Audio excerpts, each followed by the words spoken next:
What's up, A to Z Sports Nashville? Easton Freeze here, Titans beat writer reporter, with a special guest here on the 2025 NFL Draft interview series, my friend Sean McEvoy, who I will let explain who he is himself because he can do a better job of it than I can. Sean, who are you?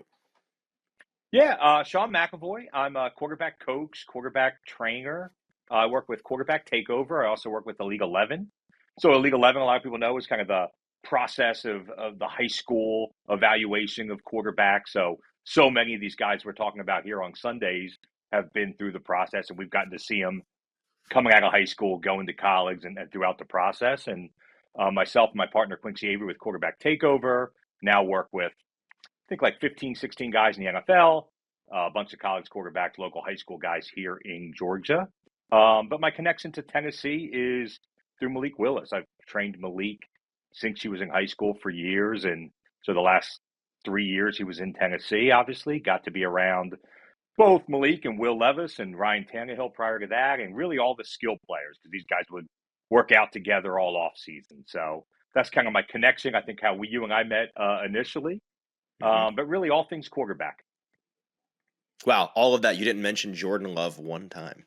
One time. Not yet. Sorry, Jordan Love, not Jordan Love. You didn't mention Jalen Hurts one time. Oh, Uh, yeah, yeah, who yeah. I was, you've worked with, right? And just happened to be and a Super Bowl MVP 24 hours ago. exactly right. Exactly right. He was one of the guys that we trained in college, did his whole pre-draft process. So, I know we're going to talk about Did some of you the do top Jordan Love QBs in too? the Did my draft. Freudian slip actually also be correct or no? So Jordan's a guy that Okay. is kind of like in our world, but Okay. not one Okay. that Okay. I've been around um, a ton through the years. So yeah. But no, we're happy to Gotcha. celebrate a Gotcha. Super Bowl here for the QB Takeover family for sure. Well, I mentioned that because I saw you posted a picture with him, I think, on Twitter earlier today. We're recording on February 10th here, so very cool, I'd imagine, for you Yeah. guys, and that's a big deal. I mean, that's if you want credibility for who we're going to talk to today. There it is for you.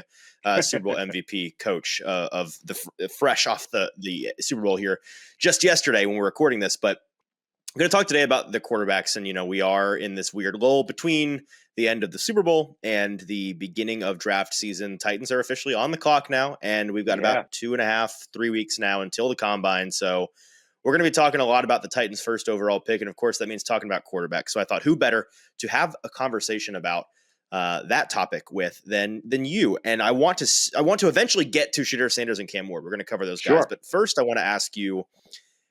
About what you saw, because again, you were around these guys, you were around Will Levis, you were around Malik, and a lot of the skill guys throughout the summer and throwing. Yeah. And I would speak to you at OTAs in the spring, at training camp in the summer.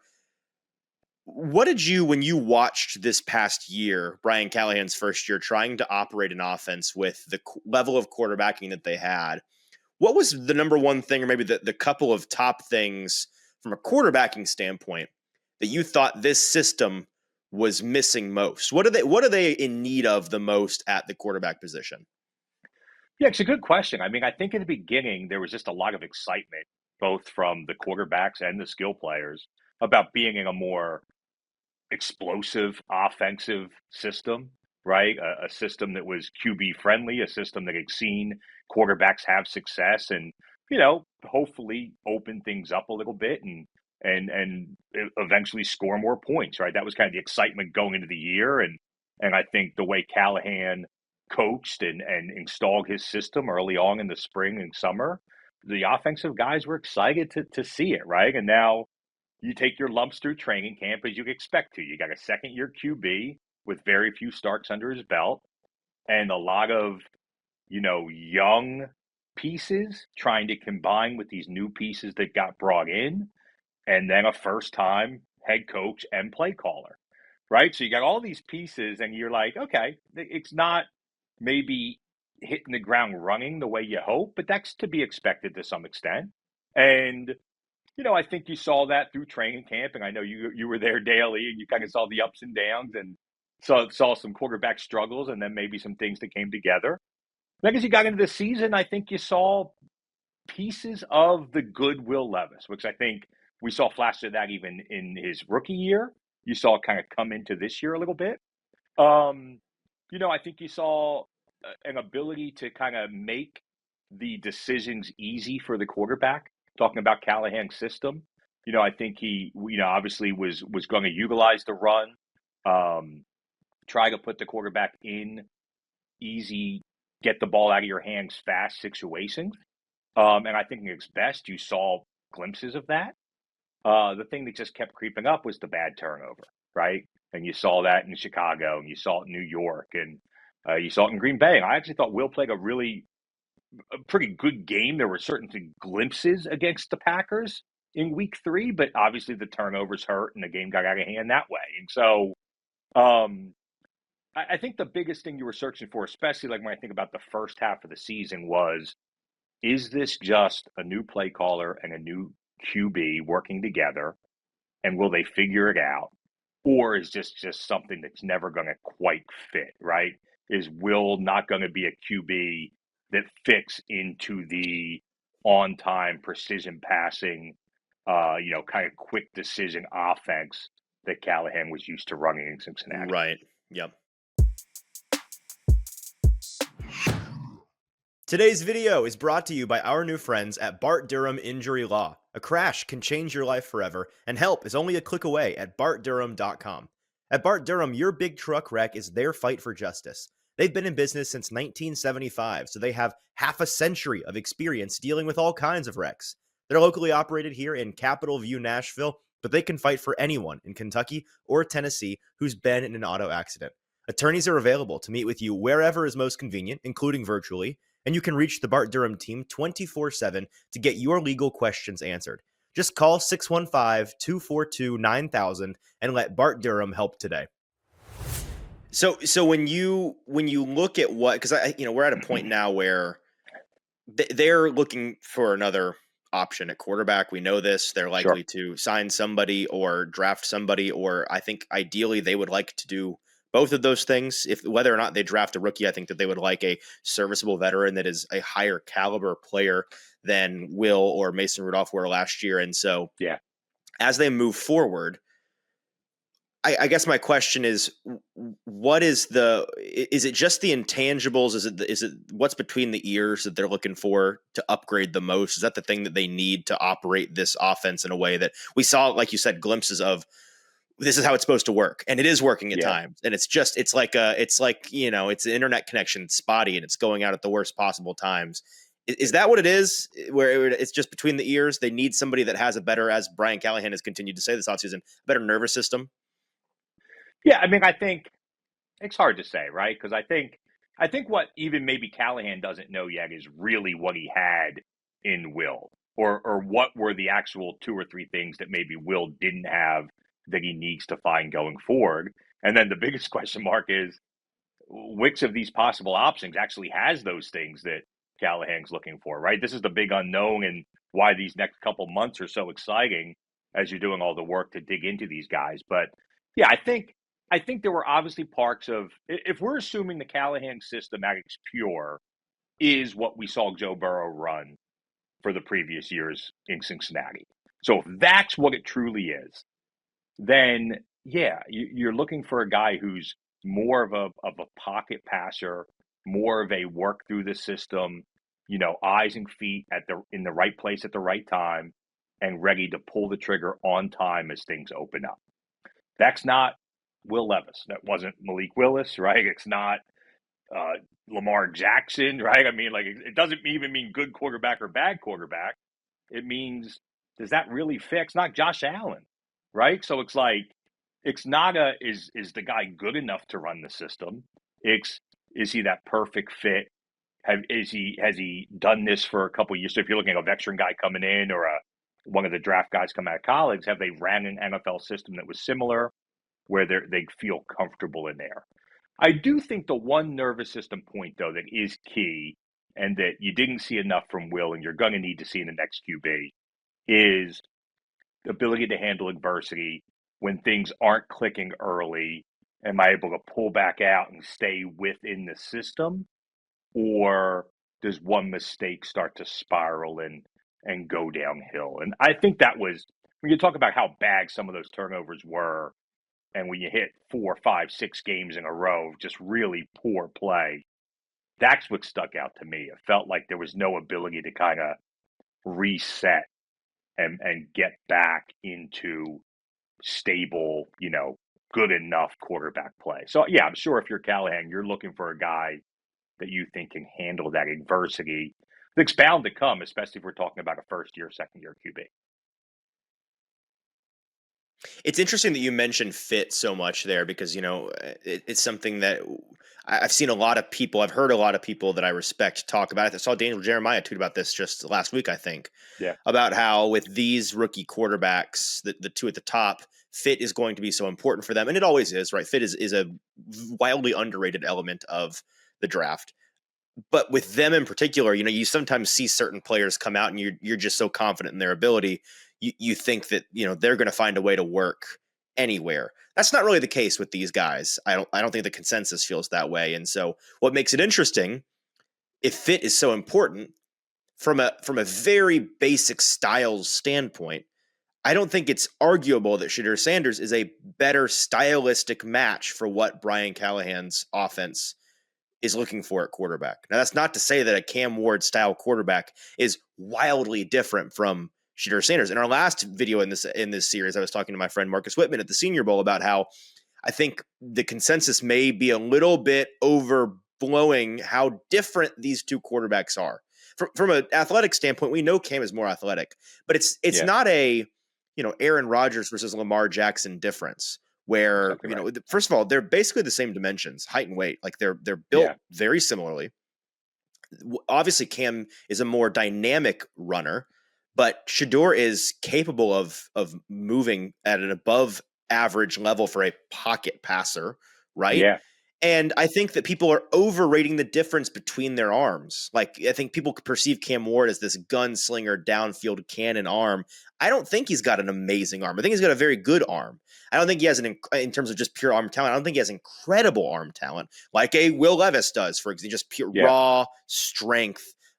Josh Allen, these guys that we've seen. Really, Sure. I think maybe he has a Jordan Love arm, Jordan Love minus arm. With Shedeur Sanders, I don't think it's a massive drop off in that department either. So while Cam Ward, the release is probably quicker, it's smoother. I think from a physical standpoint, they're not as different as people are making them out to be. So all of that tangent to be said, Shedeur Yeah. Sanders maybe the better stylistic fit in Callahan's office as the processor, pocket passer than Cam Ward. But the consensus right now, and I'm not sure where I fall on this exactly yet, and this Yeah. is where I'm going to ask you the question: where do you fall? Completely fair of me to do here on February 10th, but I'm gonna make you stick to something now, and we're gonna hold you to it for the next 3 months. I'm good with it. Yeah. The consensus is Cam Ward is the better player right now. Yeah. There's real discord on that, but in general, you boil it down, people think on average he's the better player.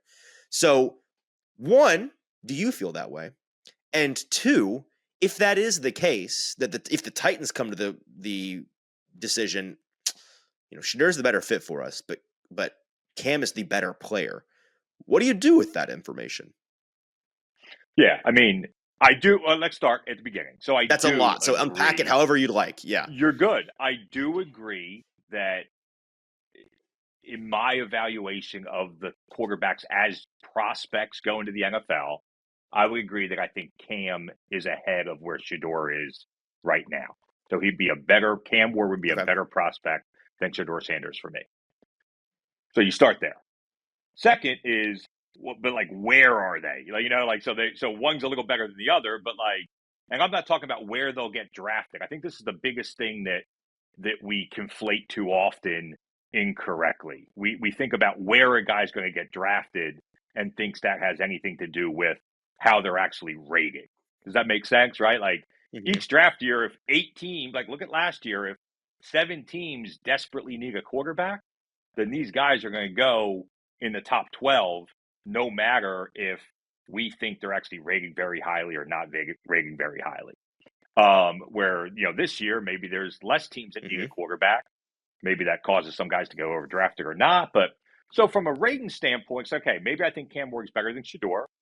But if I don't think either of them are, you know, traditionally really good quarterback prospects, and I think if you do the old, let's look at the last 3 or 4 years and where would they fall into place there, a lot of the evaluators probably aren't going to rate either of those guys as high, certainly as the CJ Strouds or even Bryce Youngs of the world.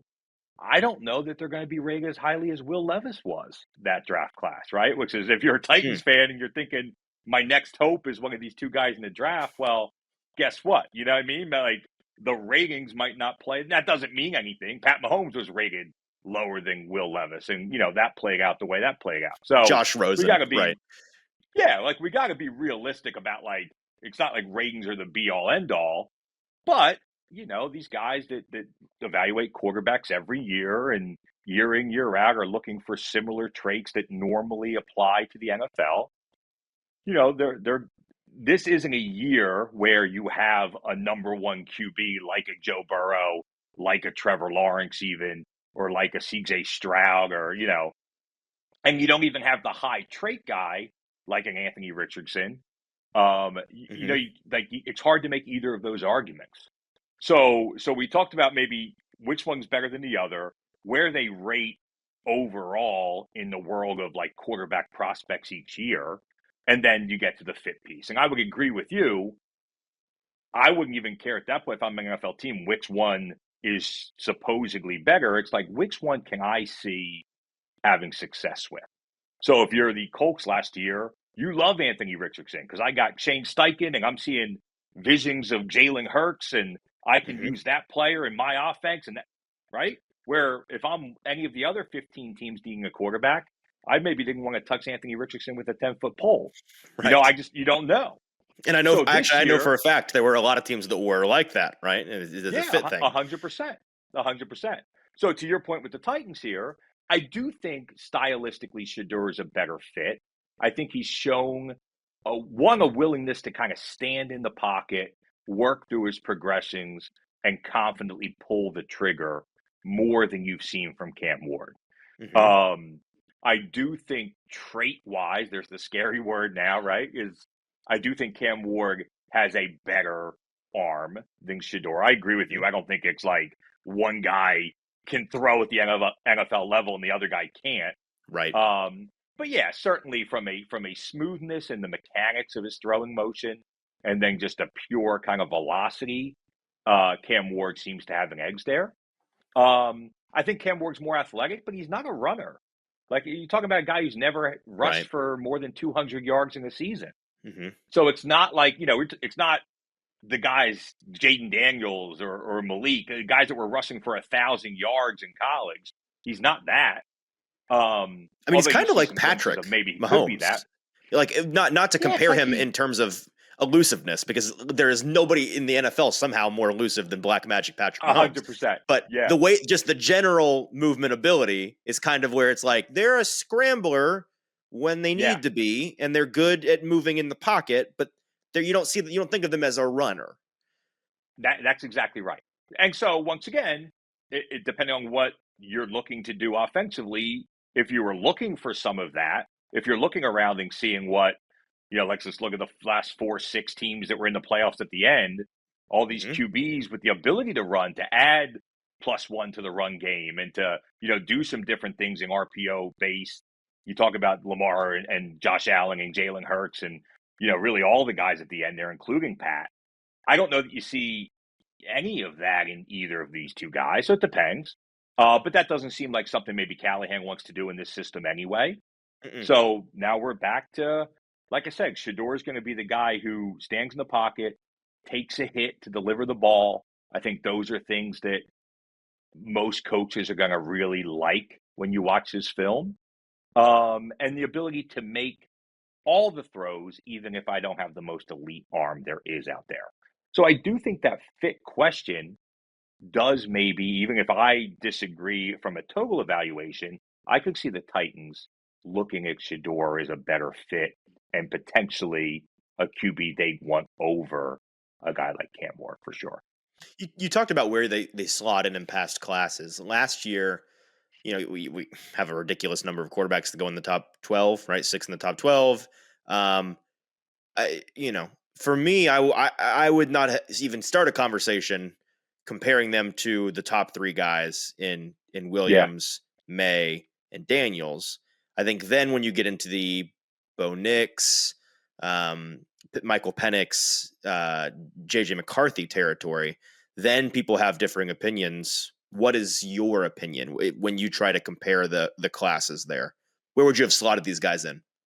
Having. So Mm-hmm. that's the way I look at it. And then Shedeur, I could make the case after McCarthy but before Bo, if that makes sense. So like So close right in that together. mix, Yeah, yeah. right in that mix, but certainly not, what I thought those top 3 or 4 guys were in last year's class. And Mm-hmm.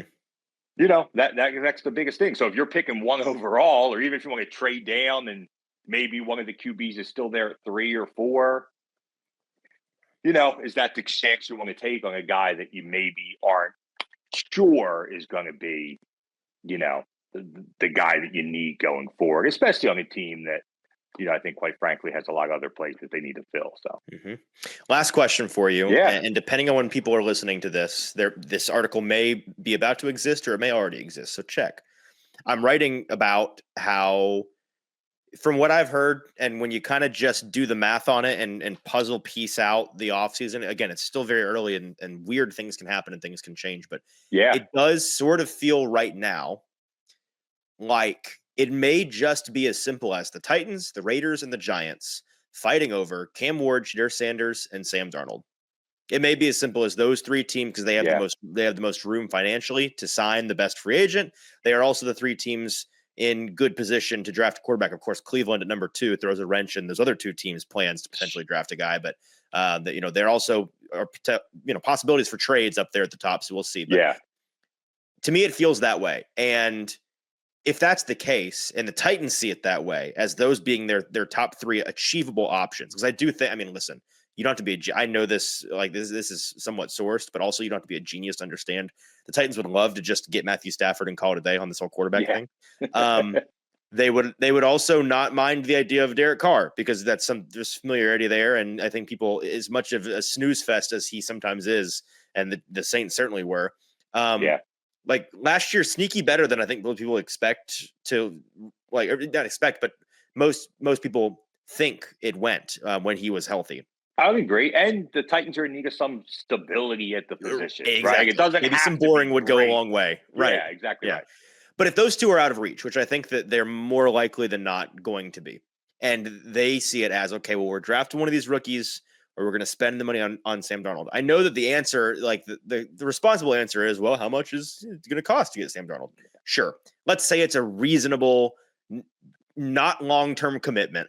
Yeah. Where they have the cap flexibility to pay him $35-40 million a year, but let's say they're not financially hamstrung to in the case that he's just not the guy. Sure. So they can kind of take a flyer on him in that way.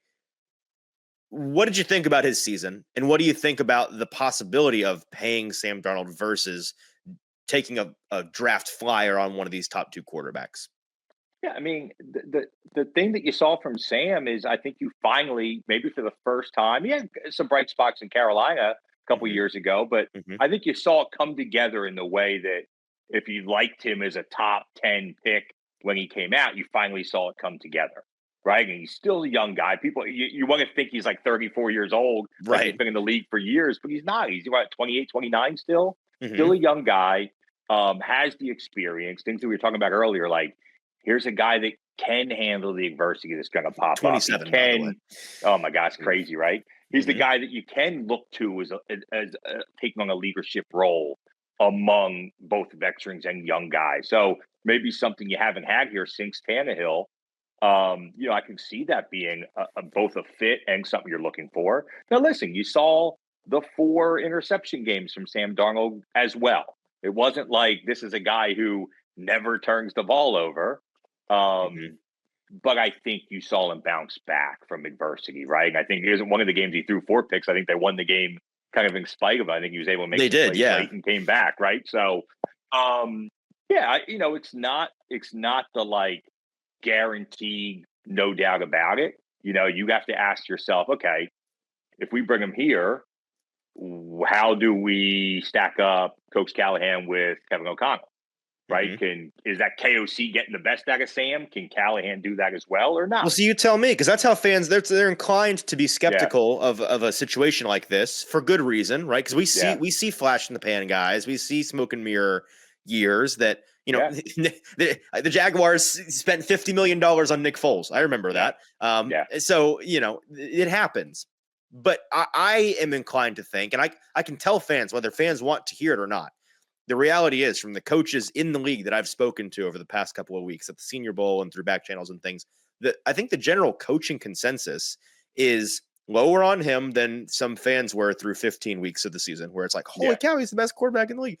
yeah, And higher, much higher on him than fans were, the fans that just tuned into the last 2 games of his year. And they think that it is replicable what he's done, and that it's not empty calories, and that it's not just a result. Oh, obviously, KOC a great coach and a good system. He's got weapons there at his great disposal, weapons but around him. Yeah, right, but not just a result of those things. There's actually some juice here. I think that's the case too. I guess my question to you is what about his year?